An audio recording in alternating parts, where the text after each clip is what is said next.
What is going on, everybody? We are back for another episode of the ABJ Podcast. It's going to be episode 81 with Sean Carr.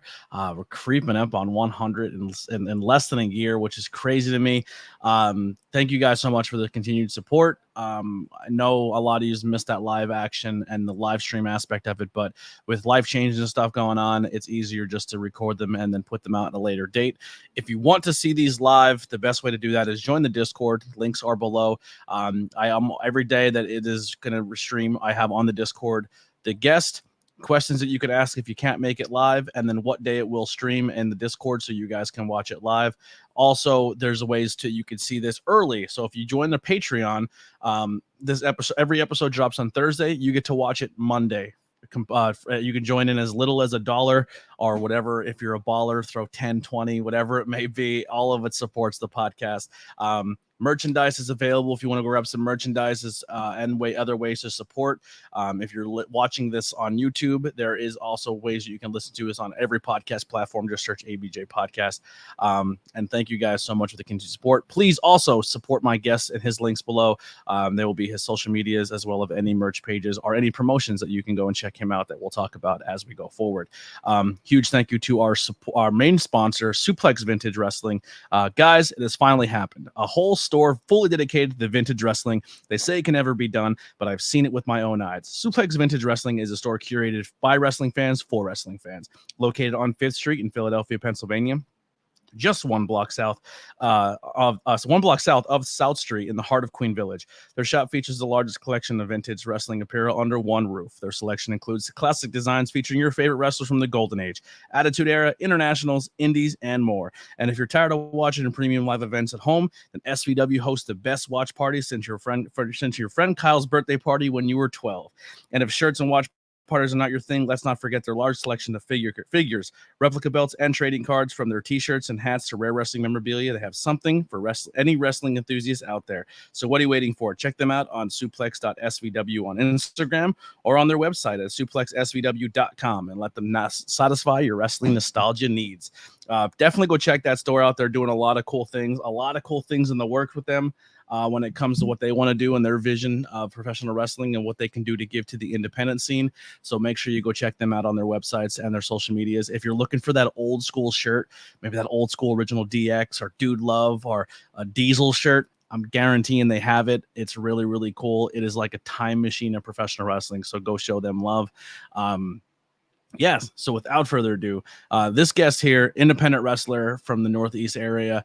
I've seen him first at PPW many, many, many moons ago. He was in a rivalry with who was it? Mike Orlando. He was rivaling Mike Orlando. They did a ladder match, and you know me, I love my bad guys. I love my heels, and it was one of the coolest spots I've ever seen in a ladder match.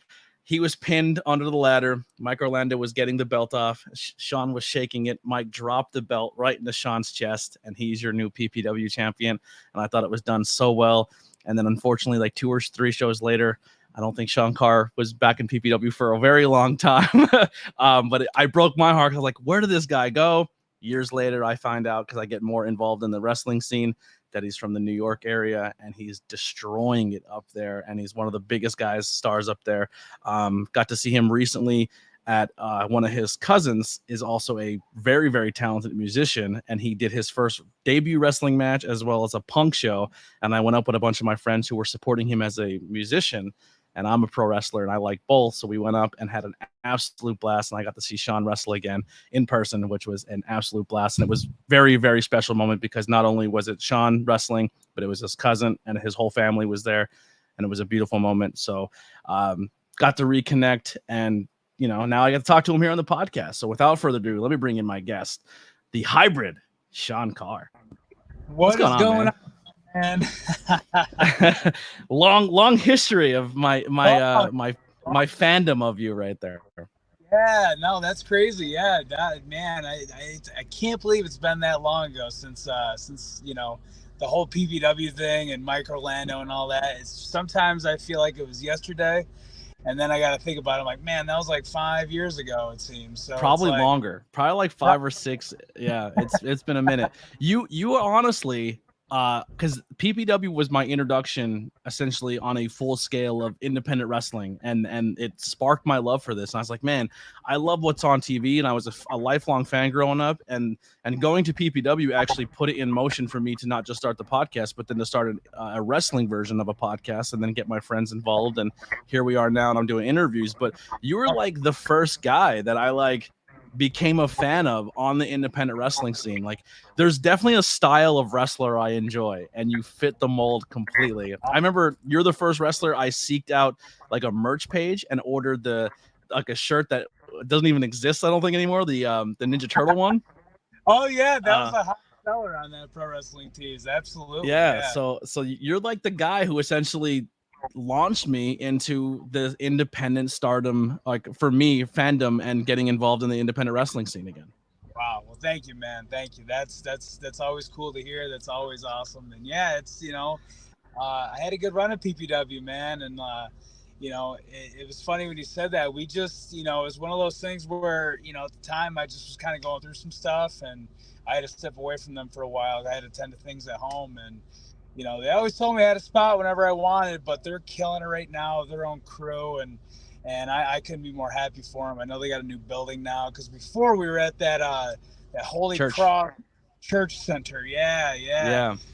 I actually I go back with PPW. I was actually on their second show ever. I was supposed to be on their first show, but I was booked somewhere else. And to see how far they've come in the time they've been in business is just awesome. It really is. Like, there was a time, I could probably say this now because it's not a thing anymore, but there was a time where during the pandemic there was talks of possibly doing a couple episodes where they filmed like a closed circuit thing, and I was going to help with the production team and film it. And they were talking about how they can. Deshaun at the time, Deshaun Pratt was like the money in the bank holder, or the golden ticket or golden briefcase, and they're like, well, who can we bring in? Because you have to find out who is willing to wrestle, who's not, who's willing to travel, who's somewhat close. And I was like, man, I think it'd be cool. And this is just my pitch because I was a fan and I never got to call a match of yours or anything like that on commentary. And I was a commentary guy at the time. I was like, how cool would it be if someone just all of a sudden came back from the past and challenged Deshaun, and it would be a match I'd love to see because I'm a fan of both of them, and I don't know if him and Deshaun have ever worked in that capacity, but bring back Sean Carr to challenge during the pandemic era, and then the whole filming and taping kind of went through the wayside. But it was something I pitched a long time ago to try to bring you back into the fold. Oh man, I appreciate that. Yeah,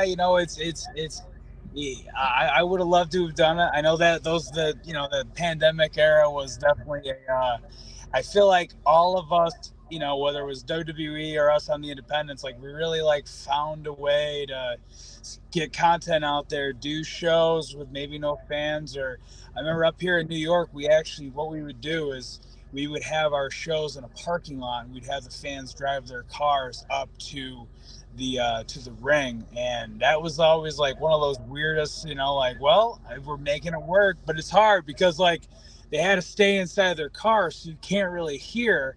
So instead of getting like a pop of a crowd, you just hear them honk their horns. Could you imagine watching those footage back? Oh my God, that'd be terrible. I'm so glad we're out of that, let me tell you. Yeah. Well, let's dive into it. Let's get into the history here, Sean, of Sean Carr. When did you fall in love with the world of professional wrestling? What's your earliest memory of being hooked as a fan? I always say this, and I always will. The very first time I was flipping through channels, and I was always like a fan of wrestling. Like everybody, knew Hulk Hogan when I was a kid and the Ultimate Warrior. But I'll never forget the moment that I was like, wow, I was captivated. I want to say it was around 95, 96. It was British Bulldog versus Shawn Michaels, and that for me, I was just so captivated. And that was when the obsession was really there, because if you ever have Tyler on, he'll tell you wrestling has always been in our life. Always. It's always on television. We always had all the toys. We always had all the, we would get grounded for breaking chairs and jumping off our garage or our aunt's garage onto a trampoline. We always had wrestling in our lives. But it was that one match. It was just one of those things where I was like, wow, I was so captivated by it, and I was like, I have to do this. Like, this is what I want to do with my life. And it's funny you say a certain wrestler's name there. Was that your guy growing up? Were you a Sean guy? Oh yeah, I was a big Sean guy. And that's why I became a fan of you, because I'm a Sean guy, and there's a certain style of wrestler I like, and you fit that mold. I appreciate it. Thank you. Yeah, it's always those, guys that weren't overly jacked and overly muscular, and like they didn't have the most outlandish gimmicks. I really always appreciated the in-ring work, along with the characters and along with all that. But like, I was always just such a fan of like that athletic style of wrestling. That catch as catch can, and then later it developed into the Japanese style of wrestling, and then it developed into like now they call it the Ring of Honor style of wrestling, so it's like the workhorse part of the show, you know what I mean? So that's all my favorite style. The best way I was always described Sean is, obviously growing up, it was like, what team in the NFC East, because we're all Northeast guys. Like, I'm a Washington guy, but I grew up in Philly. Or you hate the Cowboys, but you can't be a fan of both. That's impossible. And that's kind of how it was growing up. Is either you're a Brett guy or you're a Sean guy, and there's no in between. And I always thought Brett was talented. He was good at what he did, but he didn't entertain me. Like, he just seemed bland. And Sean was that funny to say, the hybrid. He was the wrestler, and he was a sports entertainer. He can do the high flyer. He can sell. He can grab you with a story. His facial expressions. He was not afraid to get his butt kicked in the match, but also come up and be the mega star as well. Where Sean was always kind of like that next Hogan, where he's not going to lose no matter what happens. At the end of the match, he's going to win. And just like that style bored the shit out of me. Yeah, I mean, it's crazy because like my cousin Tyler was the biggest Bret Hart fan ever. Like, he loved Bret. Like, I remember my aunt Joni, God rest her soul, she actually made him the leather coat with the Hitman on the back and all that. But yeah, I mean, honestly, like looking back, like I always appreciated what Bret brought, but I always felt his best run was when he was a heel and he was against USA, and it was the dungeon, the Hart Foundation. I always loved that version of Bret Hart. But yeah, I was always a Sean guy, man. I really was, and for how much he hates Sean brought the best out of Bret, because he actually made him be a human being, because he was like a robot. Well, and like he actually brought real emotion out of Bret too. Like he actually tell that Bret just did not like him, and it worked so well when they were telling the story in the ring. And that's like, I mean, outside of that, I think Bret, my other favorite matches with Bret was with Austin, but that's just because they were just good. They were good wrestling. But I was definitely a Sean. Honorable mention, him and Mr. Perfect was a good one too. Oh yeah. I mean, it was a good match. Bret's a technician, It's just, when you put that microphone in front of him, he that's where he was lacking. That's where it was like, you know what I mean? But best part about any Hart in a ring was Bobby the Brain Heenan making fun of their mother on commentary. That's my awesome. Yeah, love that. That's why I try to pull so much of that gorilla Bobby and Jesse Ventura style in my commentary, where I throw like, because if you become cool with the boys, obviously you say stuff on commentary that maybe people don't get, but it's gonna pop the boys a little bit. You know what I mean? Absolutely. Yeah, so growing up as a wrestling fan, you said it was always in your life, always in your a part of your family. Did you ever try to do like collegiate wrestling or play sports, or who were you growing up as a person that shot throughout school? So my whole life I was in martial arts. I was always I have secondary black belt in Taekwondo. I studied jiu-jitsu. I actually, before I was doing wrestling, I actually did, bounced around a little MMA. I just hated cutting weight. I wrestled in high school. Again, I hated cutting weight. I just, this wasn't appealing to me. But the one thing that I always really loved was drama club. I loved everything about it. So like wrestling for me is like the perfect way for me to get out the personality that people say I have, but also to be athletic too. Like I always tell people, it's physical theater. It's telling a story. You go there, it's no different than a movie, no different than a play. It's just we're using our bodies to tell the story. But yeah, growing up, I always dabbled in sports. I was always really active, but martial arts was always my go-to for sure. Awesome. So when did you transition from being a fan and schooling, and was college involved, or when did you say, okay, I'm going to chase professional wrestling? Was there a shoot job involved? Did you have your life figured out and then do wrestling? How did that fall into place? So when I was in high school, I was always like, I want to be a pro wrestler, and I took that idea to my parents, and they knew there was no talking me out of it. They already knew. The one thing that my mom always said, because we used to buy all the tapes and the DVDs and all that about, and like watch the stories of how the wrestlers came to be. And I forgot who said it, but someone's father said, I think might have been Sean actually, it says, as long as you have an education, after that, do what you will. And at the time, this is I graduated in 2006. At the time, there was not, like now, there's a wrestling school every 20 miles, I feel.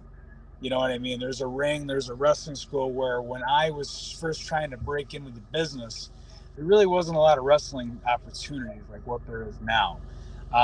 So I would do my research, and I was going to a bunch of independent shows throughout my hometown.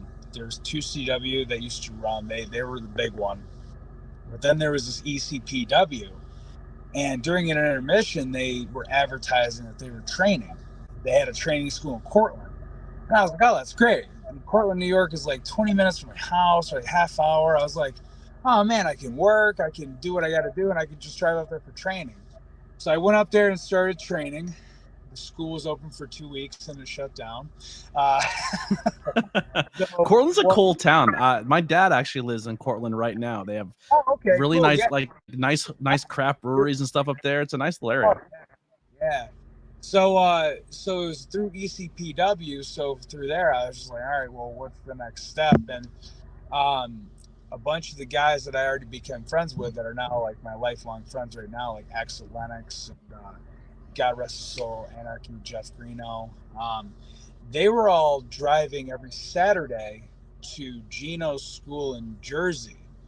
So I would hop in a car with everybody. We'd drive to Gino's, and we'd get there at like 10 in the morning. We'd train till like 1 or 2 o'clock. We'd break the ring down, and we would follow the ring truck to wherever the show was that night, because Gino always had a show. And we would set it up, and we'd set the chairs up. And if you got on, cool. If you didn't, it was what it was. And then that's where I started meeting a lot of people. And then, I was kind of like treading water at first for a little bit, because there wasn't as many opportunities as there is now. And there were 2 local veteran wrestlers in my area, Cage and IB Green, or Rob Cook. And I met Cage one time at the gym we would go to here in Binghamton, and I was like, hey man, I'd love to like ride to a show with you guys. I'll chip in with gas. I just want to meet people. I just want to get to, see if I get some traction, get my feet wet. And because I came to him with respect, and he not only I was able to ride with him, but they actually ended up taking me my first year and got me booked. Oh, wow. So I would meet everybody. And then from there, I would just, anybody who's watched this who's a pro wrestler, like it's all you make the connections, and then you go from there. So from traveling with Cage and IB Green, I met the Samoans, and I would go down there and I would train a little bit, in Allentown when they had the school there. And then that led to me wrestling on WXW. And then it was just kind of like a snowball, you know what I mean? And before I knew it, within my first year and a half, I was booked every single weekend wrestling and learning. So yeah. And I mean, you were hitting at a real crazy time in the Northeast wrestling scene. If you think like 2006 till now, like essentially most of what we're watching when it comes to television wrestling, minus Roman Reigns, Brock Lesnar, and that might be it. Everyone came from this Northeast wrestling scene or was on these roads. Like you had your ROHs, your Chikaras, your Jersey scene, your New York scene, the PA scene, Ohio. Like it was all there. Yeah, and it was a crazy time too, because like again, like I can watch WWE right now, and like I have a lot of their phone numbers in my phone just from making friends, say AEW mainly though. Like, AEW is like, I know everybody there, and you're right. Yeah. I mean, they have their roots from the Northeast, and that just goes to show you like how much of an impact, like our region of the country is made on pro wrestling. And it's like you said, I mean, every state you go to, there's a hotbed for it. New England's got a huge out, they just do great business out there. Us in New York, we always do great cars and great crowds. Pennsylvania, Jersey, like you said, I mean, the whole Northeast is really a big booming place for pro wrestling. So it's really cool to be a part. And you know what the crazy part? This is probably gonna get me some heat, but I guess just this is the being behind the curtain, like guardrail, for how talented our area has been in the last 30 years of this industry and this scene, because you can't deny what's on TV is all from this area, and then just being involved in it now and seeing how insanely talented we still are and how amazing it is.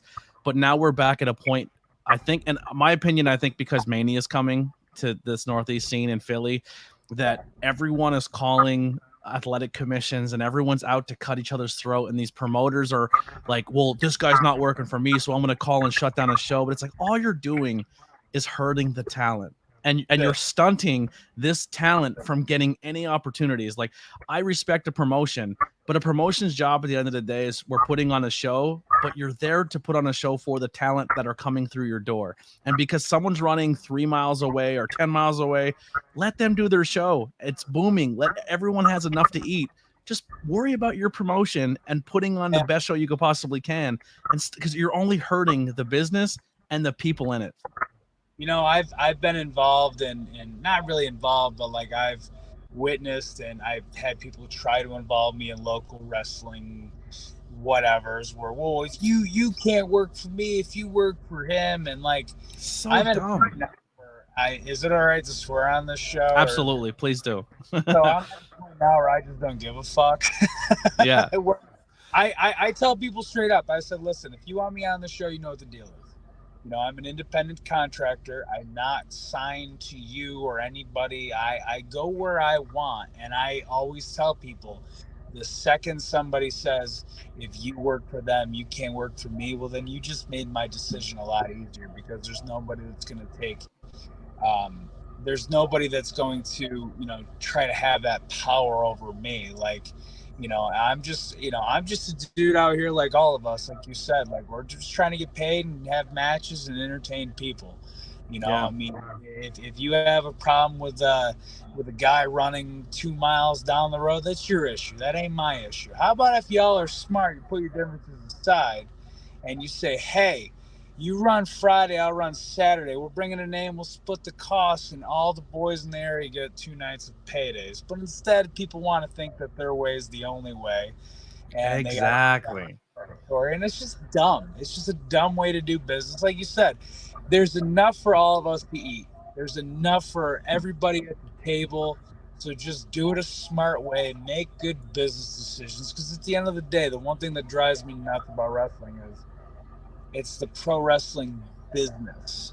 And a lot of people don't treat it as a business. They treat it as a dick swinging contest. And that's just the negative, ridiculous way to think about this, Yeah. It just hurts me to think how many people have been held back and we're not watching on TV because of those dumb politics. You know what I mean? And they walk away from the business because, like, this is silly. Yeah, and I got a quick story for you. This actually happened this past week. I know this is going to air probably a little bit later, but I just wrestled for a company called Immortal Championship Wrestling. They run up in the Albany, New York area, and there was a guy there who had also used to run shows in that area, but he left and he went away, and I don't really know what the deal was. He's always been cool to me. I'm not going to mention names because I don't really care about getting in beef or anything. Yeah. But like, he went to the show, and somebody sent me a clip that he went live during the main event, and they were kind of like crapping on the main event. And like the main event, like those guys were working hard. You know what I mean? Like, if you're in the business and you see somebody taking bumps and they're putting their body on the line, like, I just feel like the biggest disservice you could do and the most unprofessional thing you could do is to go live just to crap all over the event or the guys that are in the ring, because that's just it's rude, it's disrespectful as hell. But like it just shows how much of a clown, how unprofessional you can be, and there's just no need for it. And then at the end of the thing, they're like, "Oh, we're going to announce something," insinuating they're going to announce a show in that area, and it's like that's the. Oh, we lost him. The powers that be shut Sean Carr down. I don't know. I'm not exactly sure what happened. We'll give it a moment here. Is he back? I'm back. Look at that. The powers that be. The powers that be got you. Something just happened. Maybe it was the brother in Albany that was trying to get me. He's like, hack. He's on to me, I swear. But yeah, it's just that negative stuff. It's not needed in wrestling. It'll always be there. But it's like the whole calling the commissions and calling this and calling that. Like, why doesn't everybody just have fun? That's why we all got to and have fun. So. Yeah, it's like there's a lot of people like that run promotions I'm not a fan of, but I will never say don't go support that promotion, because at the end of the day, everyone that goes to that show will buy people I support that are in that ring's merchandise, will support them as wrestlers. You know what I mean? Like, and I tell people everyone's got to eat. I tell people all the time too. I'm like, listen, if you like young wrestlers, like you have to make the towns. If you want to get experience, the only wrestling school can only teach you so much. The way you really learn how to work and how to do what we do is to be in front of a crowd and to really wrestle people who are better than you or more experienced than you. But also, like, you have to get that experience, get those reps in to know exactly what you're doing, and it'll take a while too. Yeah. Like if you have to take like shows that aren't really that like top priority, then as a young wrestler you have to do that. But you also have to be smart too. Like if it's a in a backyard of a wherever and it's it's a legal show, like you kind of know what's going on. But it's just it's that's the ugly side of what we do, and that's a shame. You learn more from the shows that are shit shows and that fall apart halfway through than you will when the shows that go perfectly to plan. Oh yeah. I mean, I remember one time, this was probably 10, 12 years ago. I got to a show. It was me, Cage, and Rob Cook, Ivy Green, and the promoter didn't have a ring. And we had to wrestle and tell a story on a high school wrestling map. Crazy. That's character building. Yeah. But it's things. But there's also been plenty of times too where like you get to a show and you're doing this thing and maybe the ring isn't safe, or maybe the rope broke, or maybe it's just kind of like one of those things. It's like, well, it's one of those. I always tell people, a good worker in our business is not somebody that knows all the moves and all the holds, but a good worker is somebody who knows how to go into a building, know the audience he or she is working in front of, knowing the whole surrounding of what you can do. It doesn't mean there's different crowds. There's those friends and family that probably only know who Hulk Hogan is, or they only know who John Cena is. And then there's smart mark crowds, or there's hardcore wrestling crowds where you can do more and they'll appreciate more. The one thing I always hate seeing is these young kids doing 450 splashes in front of 5 people. Mm-hmm. Like Canadian destroyers on the apron in front of 3 people. It's not needed. Learn to tell a good story with those 3 people there. You don't have to. You're not being lazy if you're working smart. You know what I mean? Like, you can go out there and have, a 60-minute Broadway, but if those 3 people don't really care, then you're just killing your body for no reason. Where you could have literally just went out there and still worked hard, but told a heel babyface easy story. Like, I'll tell you what. I don't remember a single move besides maybe a super kick that was thrown between you and Mike Orlando that night in that ladder match. Couldn't tell you one ladder spot that happened, but I remember that you guys told a good babyface versus heel story, and I remember the very last spot of him dropping the title into your chest. Don't remember a single move in between, and that's that's the reality of this business. You're not going to remember that crazy stuff. You're going to remember the story and how it made you feel going forward. Exactly. And that's what I always like. Anytime like people want me to like watch their matches or stuff, and I'm always honored when that happens. Like it's always a cool, when people trust me and respect me enough to watch their matches and offer anything that I see that can maybe help them in their journey. I always tell people, like, you want to work for moments, like you always remember like the Stone Cold beer truck or the Rock doing the eyebrow and whatever the case is, because they did it with the moments, you know what I mean? And the match still counts, like from bell to bell does count. But again, like, it's like you said, like you got to leave a lasting impression and leave people always remembering that one thing. And that's the beauty of what we do. Yep. Anybody can go out there and do a gymnast routine and all that, and those matches are cool. Like I won't lie, like sometimes I watch a luchador match, I'm like, my gosh, I can never do that, Yep. But it's just, again, you just got to know your crowd. You got to know what you're doing and where you're at on the card too. Because the other thing I don't like is when people do 15 minutes on the second match and they go to the floor and do dives. If you're in the main event, what else is left is there to do? You know what I mean? Yep, absolutely. So what was a match early in your career, or a moment early in your career where it just clicked for you? Like you went out and you're like, okay, it just, everything's like, okay, I figured this out. I'm comfortable. This match was like your defining moment of going forward. So I'm going to give you two. Okay. So the time that I really not figured it all out, but like kind of got okay, I see. I was wrestling Slick Wagner Brown in 2CW. And at the time, Slick was running hot as a heel. I was this new skinny babyface from Binghamton, and it was a moment for me to really work a program with a seasoned veteran. And Slick really he pulled me in, and he really taught me the pacing, the delivery, the selling, the everything that goes into a pro wrestling match. Now, the moment that I really was like, okay, now we're cooking with gas, is I wrestled Eddie Edwards for 2CW in Rome, New York. And that was my that was my big test.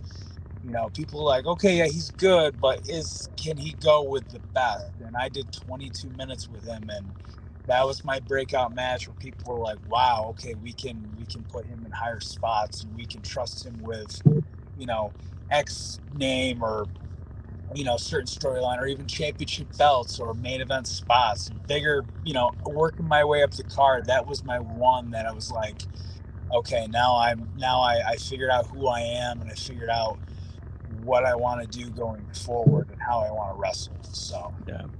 So how did you develop the character, the name, the idea of Sean Carr?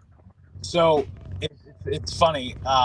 The hybrid nickname was given to me by this guy named Junior White, because at the time I was doing MMA and I was also doing wrestling training. He was like, man, it's like a hybrid of things. Like you're, and you're also doing theater. Where you're like, it's everything you need for this business. Perfect hybrid of the business. And I was like, okay. And then like it just stuck, and I wasn't really sold on it. I was like, and then it just kind of stuck, and then I've been married to it for 15 years now, or 16 years now.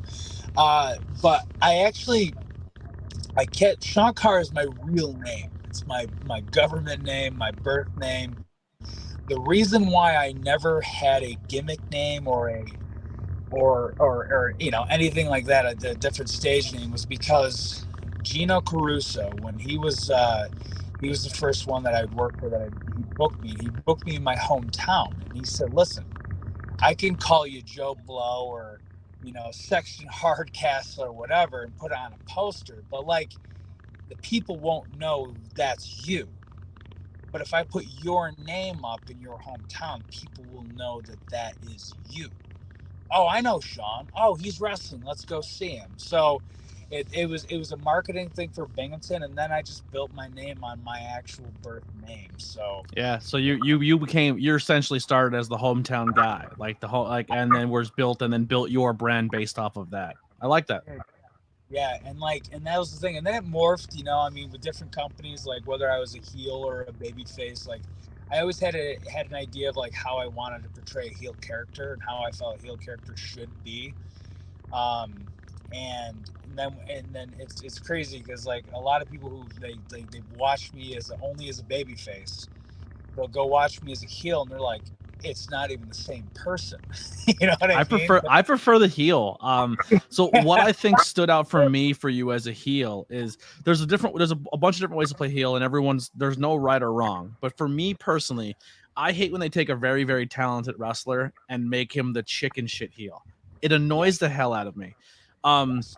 It's cool to run away and do that here and there, but a good heel is someone who's still very imposing and is going to push you to your limit, but then knows when or not when to take the fall to make the baby face better. Exactly. And the other And I thing that think that's what you do very well. thank you. And I understand because I started as a baby face. I was a baby face for so long. So like, I knew the formula of being a baby face. So I think when I was able to transition as a heel, I was like, okay, I like, I always feel the heel should never outmove or outshine the baby face. And the reason, like, there's a lot of people that they want to be heels, but they wrestle like baby faces. Mm-hmm. And like for example, like when I'm a baby face, I do a lot of like flashy stuff and like moonsaults and hurricanranas and like all that good stuff, right? But when I'm a heel, I don't really do that unless I'm missing something, and then I'll hit it later maybe, or I'll like get them down in like a dickish way and then hit something with it. Just because like I feel like too many people like they kind of do like a gimmick, but then they just wrestle like a match and do whatever they want. And then there's like, I always feel like you need to incorporate the crowd. There's a certain way you got to present yourself differently as a heel. There's certain different things to do to get heat, to not, instead of just yelling at people or whatever. And, this is all just kind of like, just studying the business, studying tapes and stuff. Heels that I like I loved Eddie Guerrero too. Like he was, number 2 probably. Yeah. I don't know if the terminology is correct, but like the cut, I always call it like the cutoff move. So like, for example, when you were working the heel stuff with Mike, and I'm using this as an example again, it's widely known Mike has a knee issue. So Mike is bigger, stronger. Everything about Mike is he should be killing you, but you are still very talented and you could hold your own because you're a champion. So Mike is getting the better of you, and then you quick hit him with a shot to the knee and drop him. And then you start taking, like, you know what I mean? It's just like that. He's momentum, boom, you cut his legs off. Then he builds back up, boom, you cut him off again. Like, that's a good heel, and you're still putting together a match where both of you are contenders. Exactly. And like that's the beauty of working. That's the beauty of like what we do and telling a story. And a lot of the time I love watching like newer guys when like say they do a program like that. The reason why that whole story with me and Mike works so well is because he sold the knee so well. Like he literally had those people in Hazleton, Pennsylvania, like begging, pleading, please, oh my gosh, like every time he took a step, it's like they felt his knee was hurt. And how dare you, Sean Carr, kick that knee? Like how, like he would have had you. And like that's what we do. And it's kudos to Mike for knowing how to be a baby and like selling the knee, because I've seen so many times, dude, where people are like, the cutoff is the knee, and then they get to the false finishes and they're doing run spots. And I'm like, you just shit on yourself, you know what I mean? But but that's where I like, if I feel like it's necessary, I'll pull somebody or I'll ask who trained them, and like I'll tell the trainer like, hey, it's kind of what I noticed. And I'm not perfect by any means, I remember like when I was young like that and I was making mistakes like that, the veterans then would pull me aside and say, hey, watch this or watch doing that.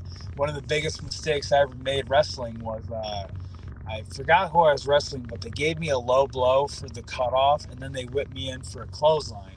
And Rhino was the one who was the big name of the show, and he was like watching the matches and everything. And he pulled me aside and he goes, hey man, when's the last time you really got hit in the dick? And I was like, well, tap. And he goes, can you run right afterwards? And I was like, no. He goes, so don't do it in pro wrestling either. And I was like, okay. You know, it's just those little things that you pick up along the way. But, yeah. There's a guy on the scene that you just recently worked, and I always hate giving that feedback because I'm just a stupid commentator. Like, what do I know? But I remember telling the wrestler, I'm like, hey, man, I think you do too many moves from the location that you do your finisher. And I think like there's times where you go for your finisher, and on commentary, I think you're going for your finish, but you're just going for another move in that same spot. I would cut those moves out and only do your finisher from that spot.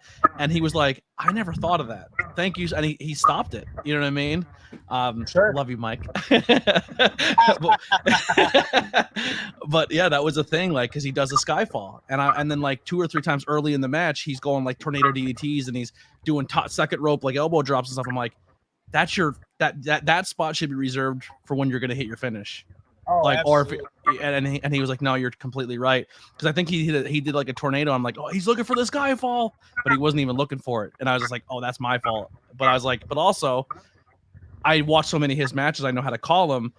Sure, When he goes to that spot, I'm expecting him to go for that, or he's looking to tease it early. You know what I mean? You know what the thing is? The beautiful thing is, like, anytime, like, I always tell people, like, if you see anything in my match, please, you know, like, let's have a conversation about it. Because I feel like that's what, like, I always feel like just because you're a commentator or just because you're a ring announcer or even the referees, like, please, like, if you see anything, like, you know, because that's how we all get better. You know what I mean? Yeah.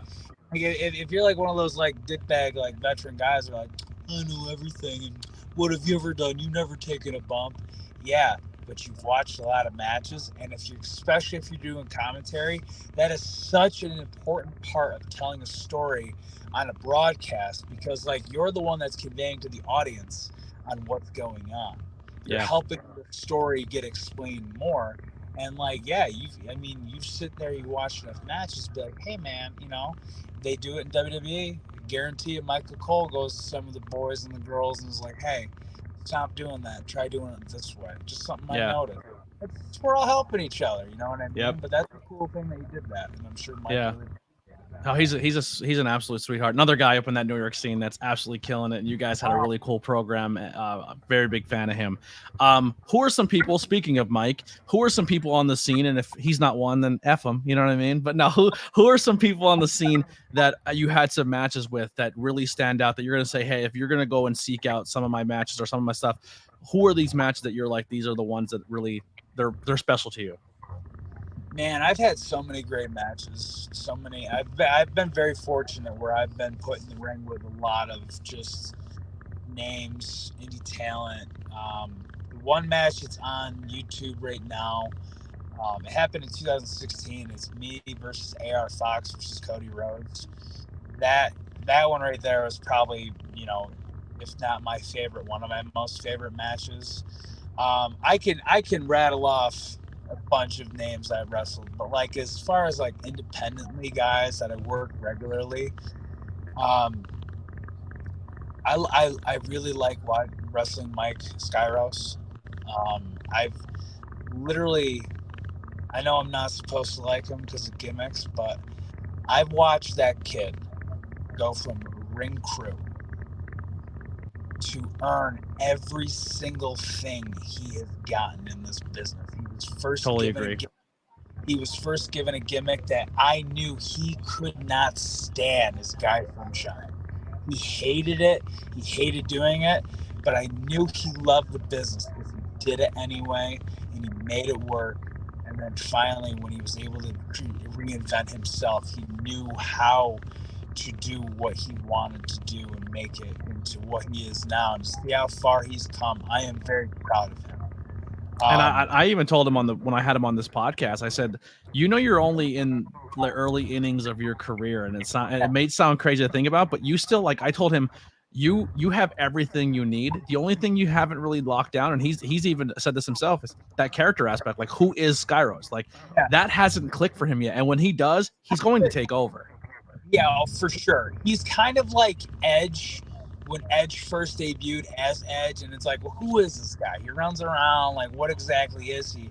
And I think, like, the more and more that Mike gets out there and he wrestles people more, I just watched him put on a clinic with Matt Cardona at Excite. and Cardona gave him the stamp of approval. I've had so many matches with Mike from either when he was first year cutting teeth to as recent as a few months ago we did a ladder match. You know what I mean? And like he's come so far, and I agree with you. When he really dials in who he is and all that, like the sky is the limit for him. Other guys that are like I really enjoy wrestling like independently. There's a kid in Cobleskill, New York. His name is Garrett Holiday. He's another one. I met this kid. He was just a hometown kid from Albany or wherever. And he's always shown up. He's always done ring crew. He's always earned his way with respect onto any card he ever did. And he's finally starting to break out and get the flowers that he deserves. And I really hope that a lot more companies take notice of him, because not only is he he's a good wrestler. He has to still learn a little bit more, again, like Mike, like maybe to who he is, and not be as nice and as timid. Like sometimes he has to learn to not to go into business for himself, but to put his foot down and say, no, I am this good and I deserve to be on these kinds of shows. Protect your brand a little bit. Exactly. He's just such a nice kid.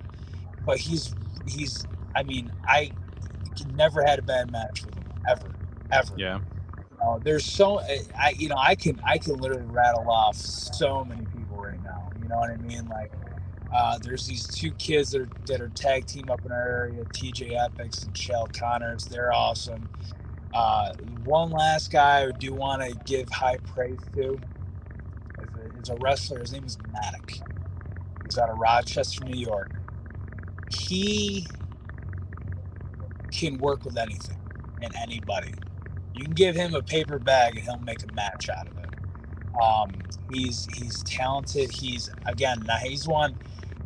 I've never seen him had a bad match ever, and that just goes back to what we were talking about before, like the talent in the Northeast. And these are just New York guys. I mean, I could go to Jersey, I can go to PA, but like, there's just so many talented people out there that, it's really a cool time to be in the business, because like there's so many people out there that you can have just great matches with and you just have chemistry with. So yeah. Have you ever worked a Sean in a one-on-one setting? I know we've done a lot of multi-mans. That needs to be a one-on-one. I used to, in my opinion, when it comes to this wrestling scene, are two people who I consider like the ace of any company you go to. Deshaun is that guy who gives back so much to the younger talent, conducts himself on such a good level, has that representation. His like you guys are just mirrors of each other, and I truly feel you guys need to find a way to make a program and do something together, because I think that match would be magic. Thank you. I would love it. I mean, I love Deshaun. He's one of those guys, like every time you've been in the locker room, it's always, that big smile, big hug, and he's just such a good brother. And like, I would love to tell a good story with him as well. Excite Wrestling. Let's make that happen. Yeah, HC Loke, if you're listening to this, let's make it happen. Yeah, let's get it done, Loke. And make sure I get to watch it. I know right now my life and professional wrestling are going to take a big break from each other, but that's something I'm going to seek out. You two are both people like when I see you guys post up on social media, I'm like, oh, that's going to be a banger, because I know like I've never had a bad experience watching you guys either work.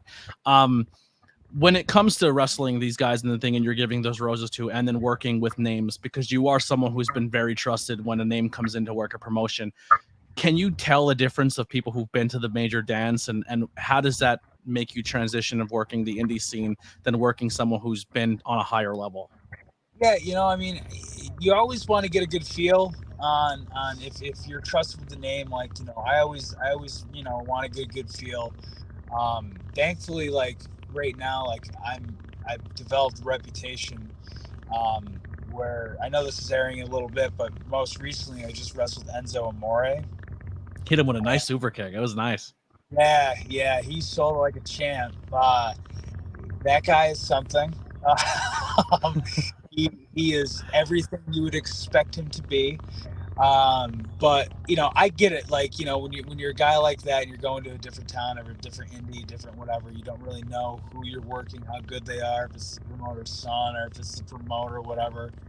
For me, what was really cool was when, he was just kind of like, and then I wrestled Fandango quite a bit, and Fandango actually, he pulled Enzo aside. He goes, "Hey, Enz, like, Carr's gonna take good care of you out there. Like, you're in good hands."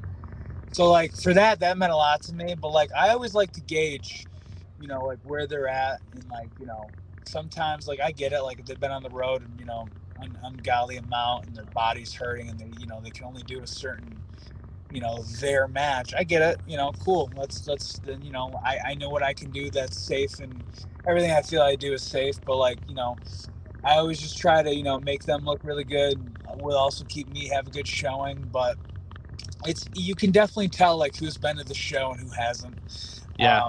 You can definitely get a feel for it. It's really cool when you see a guy who's from TV and has everything to lose by being on an indie show, and he can just go out and do the bare minimum, and they show up and they go into a locker room and they're like, "No, man, I'm gonna treat this like this is Mania. Like, this is a big deal for you to work here." And they're not being egotistical saying, "Well, I'm the name," but, like, they can just put together a bullshit match and get out of there and take their check and leave. And then the guys who I've really noticed who have not, like, people, like, I was fans of them before, and then I became even bigger fans of them after the show, was like the Jay Lethals, like Enzo works his ass off if he's being paid to go to show. Bronson Reed was a big one for me. Lance Archer, Brian Cage walked into a show at PPW, was supposed to be a one-on-one. It turned into a 6-man. And he literally went backstage and they're like, "Brian, well, it changed as a 6-man match." He goes, "All right, get everybody here. What's all your shit? And I'll take it." And he literally made everyone look like superstars. And it's Brian Cage. Like, his presence and his size looked like he would have killed everyone in that match. And he made everyone look like they had the greatest showing of their entire career. And those are true pros. I wrestled Too Cold Scorpio last year. I did not see that one, but I really want to look out for it because that's an awesome matchup. Dude, he was so giving.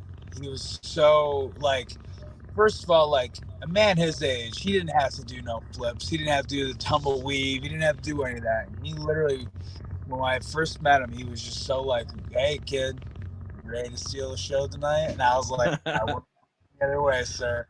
Did he work strong? Did he work strong style with you? Oh, yes, he did. And, like, because I heard he's notorious for putting them in. He lays them in. He's not gonna throw bullshit.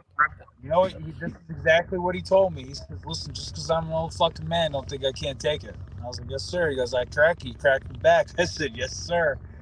And when I saw him put the black tights with the red scorpion on the pant leg and the white boots on, I was like, "Oh, Scorp came to work today." So I was jazzed. But yeah, we did the deal. He hit me, boom, hit him back, bam. You know what I mean? We just traded back and forth, and when we came to the back, he was just like, "Kid, that's how it's done right there." And I love that.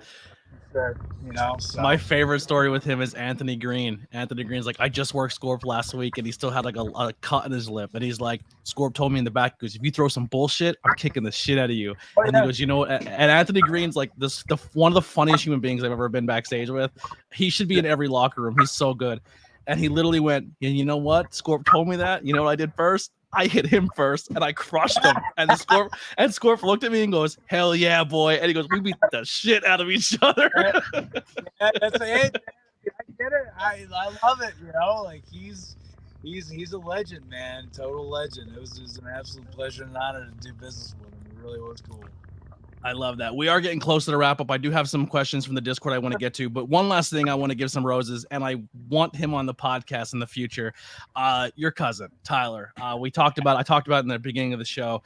Went up to see a punk show. His band's fantastic, and they incorporate pro wrestling with music, and it's my style of music. I love the punk, emo, the whole nine.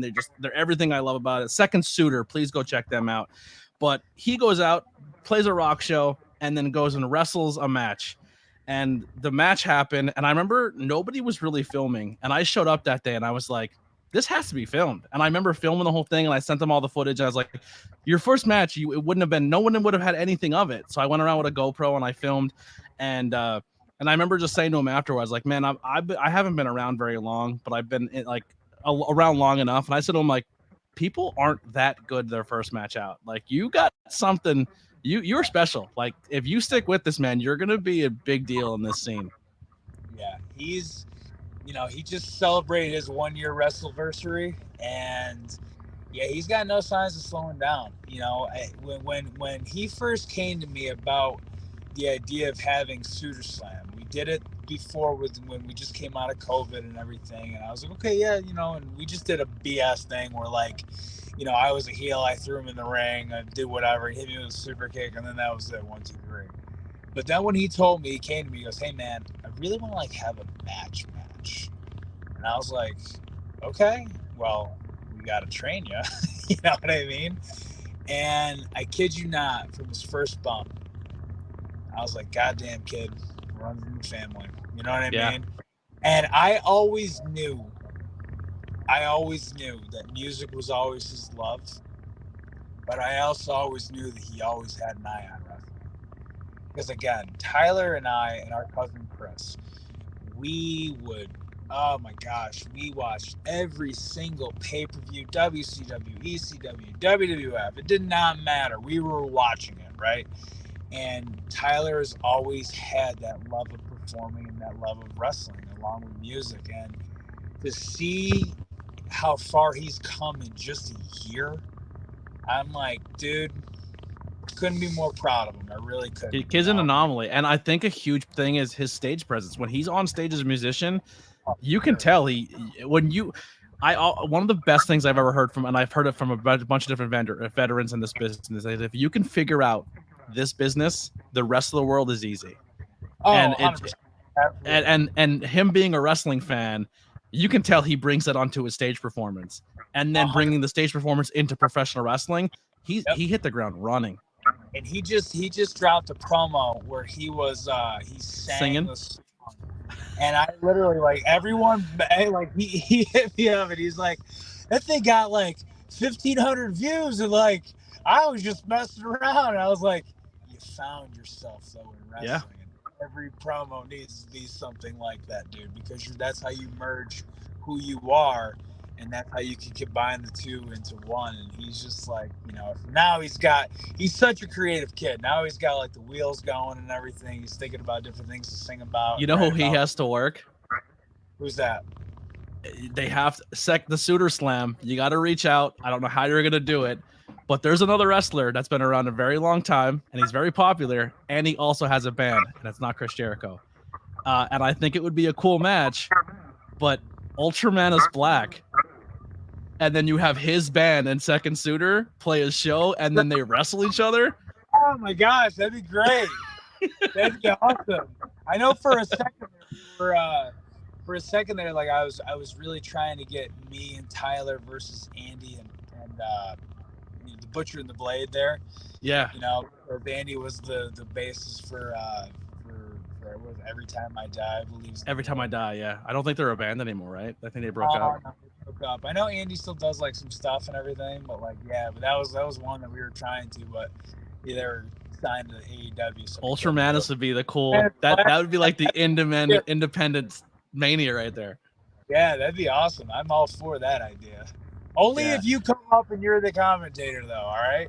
I will find a way to get off for that match. Yeah. Well, LVAC, I just had Big Dan Champion on, and they're doing cool stuff in that promotion. They're putting on some really cool stuff. But I think Tyler, a year in, and he's good. He knows how to do the business, and him and Ultramanus, and they have their music side. I think it'd be fun. I'm all for it. I love it. Where promotions, or where can people find you or see you, Sean? We'll put that out there, and then I'll ask some questions here. Yeah, so right now I'm wrestling a lot for Excite Wrestling because it's home, it's close. I wrestle for Immortal Championship Wrestling. Pennsylvania-wise, though, I wrestle for AXW, American Excellence Wrestling in Hamburg. Yep, the Legend of Hamburg coming up in September. Yep. Oh yeah, they got a big one coming up in September. So those are like the mainstays. At this age, not age, but at this stage of my game, my daughter. I have a daughter. She's now involved heavily in sports. So I try not to take a million bookings like I used to. Mm-hmm. I try to find that balance to be there for her and to be the coach or the fan in the stands for her.